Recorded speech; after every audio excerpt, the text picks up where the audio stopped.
Hello everyone! At today's video, samahan niyo kami mag-grocery na kasama ng aking asawa at ng aking pinaka-cute na anak. This is my first video that I'm uploading to my Facebook page, and I hope you can support me by follow and like and share my videos. And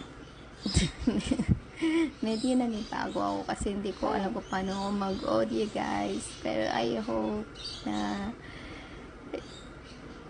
okay lang yung pagka-audio ko. Pakita ko lang sa inyo kung anong binili namin, kung ipapasyal ko lang kayo kung ano mayroon dito sa Coles, Australia. Tingnan mo naman ang talong dito, sobrang laki talaga. Sana all malaki. Just joking. Ito, naglibot-libot lang kami, kumukuha lang kami ng fruits, vegetables, and some drinks that we need.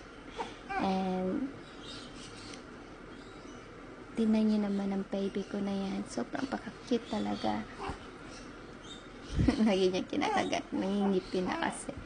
Sa may ice cream, alam niyo naman, my favorite ice cream. And tumitingin lang kami ng mga drinks for kids and canned drinks for us.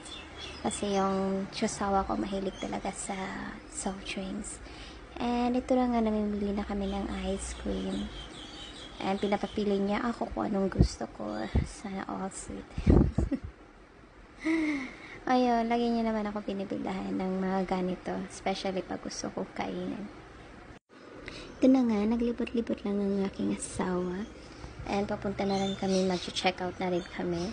Kasi pupunta kami sa ibang shop, kasi doon kami bibili ng milk. And while nagpapayad siya, naghintay muna kami ng aking anak sa labas, na sobrang cute. Ito na nga, nakalabas ng aking asawa at pumunta na kami sa car namin. And while waiting for him, umupo muna ako sa loob kasi sobrang pagod na tumayo. Hi, baby! Cute talaga ng baby ko. I hope, guys, you can support me via likes or share my video and follow my page. And ito na nga, dito na kami sa another shop para makabili kami ng milk. And pakita ko lang sa inyo kung anong meron doon. Parang same lang dito sa Coles and Aldi. And